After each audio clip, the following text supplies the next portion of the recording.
Assalamualaikum warahmatullahi wabarakatuh. Masih bersama saya Muhammad Heran Hamzah.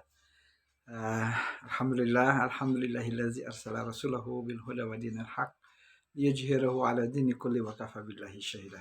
Asyhadu an la ilaha illallah wa asyhadu anna Muhammadan abduhu wa rasuluh, amma ba'du. Saudaraku dimanapun Anda berada, masih bersama saya dengan Muhammad Heran Hamzah. Mudah-mudahan Anda semua sehat, senantiasa dalam rahmat dan kasih sayang Allah Subhanahu wa Ta'ala. Saudaraku,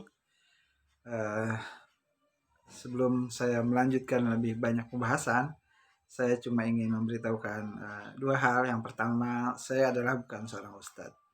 Jadi kalau ada yang memanggil saya ustadz, alhamdulillah, terima kasih. Mudah-mudahan saya benar-benar bisa menjadi seorang ustadz, karena itu adalah doa. Tapi saya beritahu kalau saya bukan seorang ustadz. Saya cuma belajar, ingin baik, ingin mempelajari agama ini lebih dalam, dan bukan cuma sekedar ingin dipelajari, mudah-mudahan ingin bisa mengamalkan step by step, tahap demi tahap. Ya, setiap orang pasti punya masa lalu yang kurang baik. Mudah-mudahan dengan kita ingin belajar agama dengan baik, Allah Ta'ala ridho, kemudian Allah masukkan benar-benar menjadi hamba Allah yang diberikan kepahaman agama.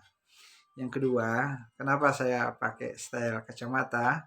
Sebenarnya saya malu juga. Justru saya malu kalau nggak pakai kacamata. Kenapa? Karena ya menghilangkan rasa grogi, menghilangkan rasa minder lah. Karena kita punya kekurangan saya kadang suka grogi. Nah, mudah-mudahan kacamata ini menghilangkan kegrogi-grogian itu. Padahal ini cuma dengan kamera ya. Apalagi kalau ada jamaah, tentu saya lebih gemeteran.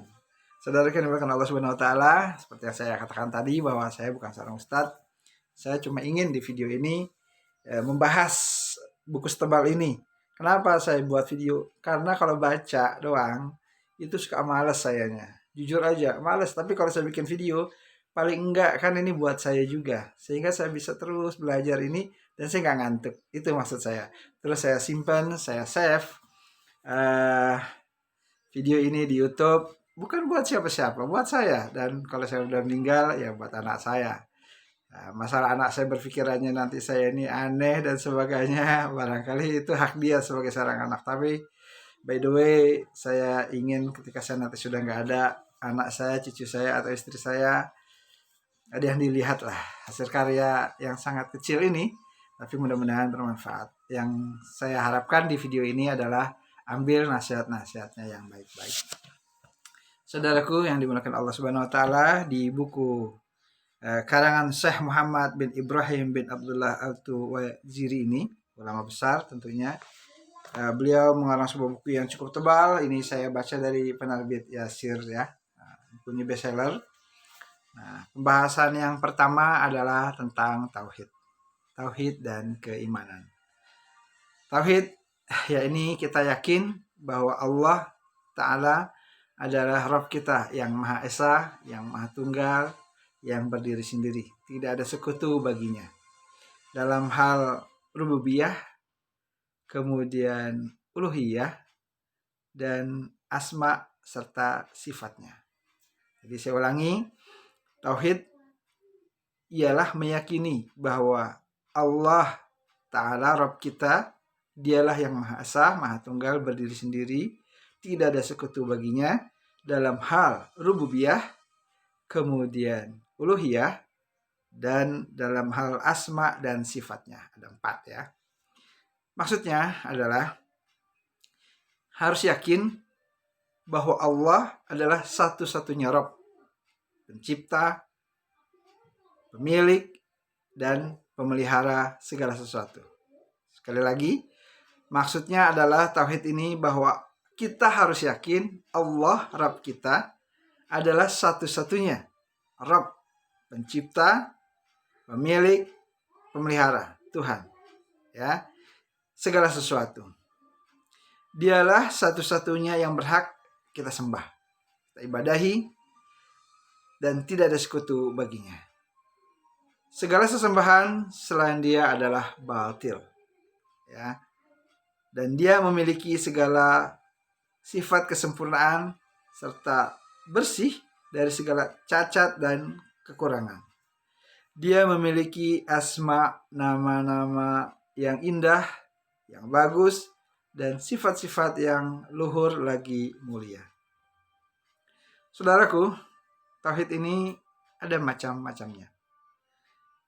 Yang pertama, tauhid yang disuruhkan oleh para rasul yang termaktub di dalam kitab-kitab suci yang dapat dibedakan menjadi dua macam. Jadi tauhid ini macam-macamnya ada banyak. Yang pertama, tauhid yang disuruhkan oleh para rasul, para nabi dan rasul yang termaktub dalam kitab-kitab suci yang dapat dibedakan menjadi dua macam. Yang pertama atau A, itu tauhid dalam tataran pengetahuan atau ma'rifat, ya, dan penetapan atau isbat. Ini disebut dengan tauhid rububiyah wal asma was sifat. Yakni mengesahkan Allah, hanya meyakini Allah itu esa, tunggal, satu-satunya dalam hal nama, kemudian dalam hal sifat, dan dalam hal tindakan atau perbuatannya. Maksudnya yaitu kita meyakini bahwa Allah Ta'ala adalah satu-satunya Rabb yang menciptakan, yang menguasai, yang memelihara, yang mengatur seluruh alam semesta. Dia maha sempurna zatnya, namanya, sifat-sifatnya, dan segala tindakan perbuatannya. Dia maha mengetahui segala sesuatu. Dia maha mengetahui kemampuan untuk melakukan segala sesuatu. Dan dia memiliki nama-nama yang indah, bagus, dan sifat-sifat yang luhur lagi mulia. Sebagaimana di dalam surat Asy-Syura ayat ke-11, Allah Ta'ala berfirman, A'udzubillahi minasyaitonirrajim, Laisa kamislihi syai'un wa huwas sami'ul basir. Tidak ada sesuatu pun yang serupa dengan dia, dan dialah Allah yang maha mendengar lagi maha melihat. Jadi tauhid tadi yang termaktub tadi itu dalam tataran pengetahuan makrifat dan penetapan tadi. Kemudian ada yang kedua, yaitu tauhid dalam tataran tujuan atau qasad dan permintaan atau talab. Ya. Ini disebut dengan tauhid uluhiyah wal ibadah.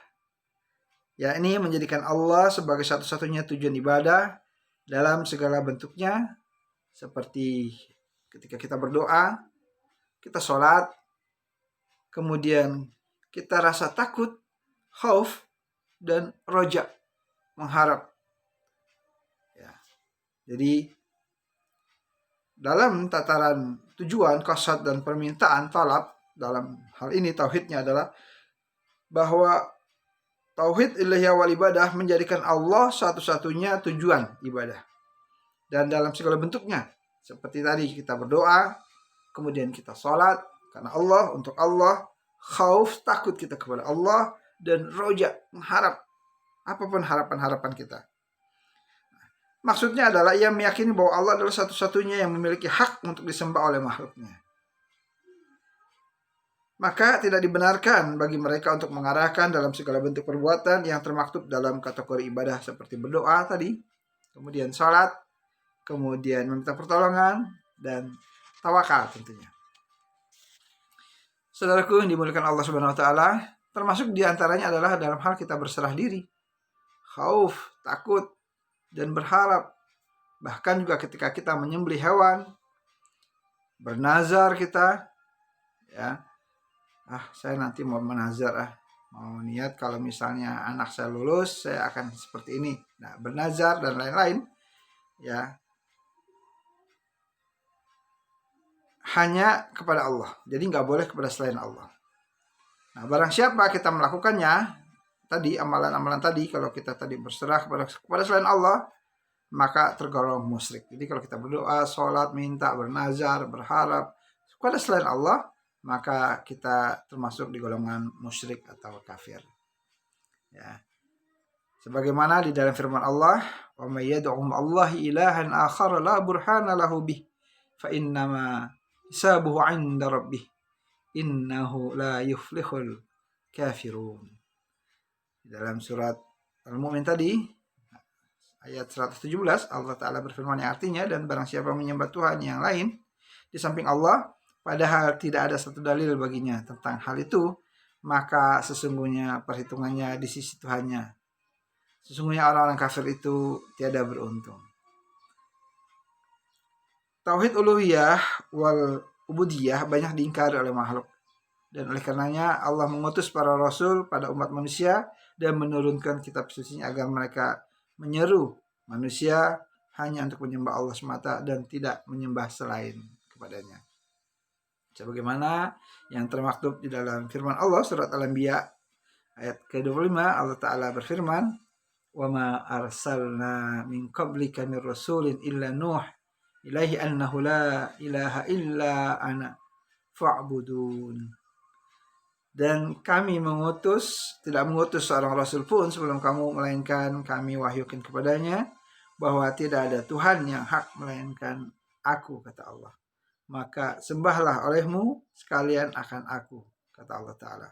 Dan di ayat yang lain Allah Ta'ala berfirman, "Walaqad ba'atsna fi kulli ummatin rasulan an ya'budullaha wajtanibuhu taghut." Dan sesungguhnya kami telah mengutus rasul pada tiap-tiap umat untuk menyuruhkan sembahlah Allah saja dan jauhilah taghut itu. Itulah dapat saya sampaikan pada video kali ini, karena materinya panjang. Kalau dibikin panjang nanti anda jenuh. Cukup 10 menit, 11 menit, 12 menit. Nanti kita lanjutkan lain di video berikutnya. Mudah-mudahan Allah Ta'ala ridho kepada kita tentang kajian tauhid ini. Mudah-mudahan kita bisa terus mengikutinya. Mudah-mudahan ini menjadikan kita semakin kuat, kokoh tauhid kita. Karena tauhid ini adalah pegangan yang sangat kuat, yang sangat penting bagi setiap hamba Allah kalau dia ingin selamat. Karena tidaklah Allah akan menyelamatkan seorang hambanya kecuali tauhidnya benar, akidahnya benar, insya Allah. Mudah-mudahan Allah anugerahkan kepada kita tauhid yang benar, akidah yang benar, yang lurus, yang sesuai dengan yang diinginkan oleh Allah dan Rasulnya, sebagaimana telah diajar kepada Rasulullah SAW, kemudian diikuti para salafus soleh, para sahabat yang mulia, tabi'in, dan hamba-hamba Allah yang saleh yang sampai akhir zaman. Kalau ada kata yang salah, saya mohon maaf. Kita tutup kajian ini dengan tutup kafaratul majlis. Subhanakallahumma wa bihamdika asyhadu an la ilaha illa anta astaghfiruka wa atubu ilaik. Assalamualaikum warahmatullahi wabarakatuh. Mohon maaf lahir batin dari saya Muhammad Hamzah. Salam hormat dari saya.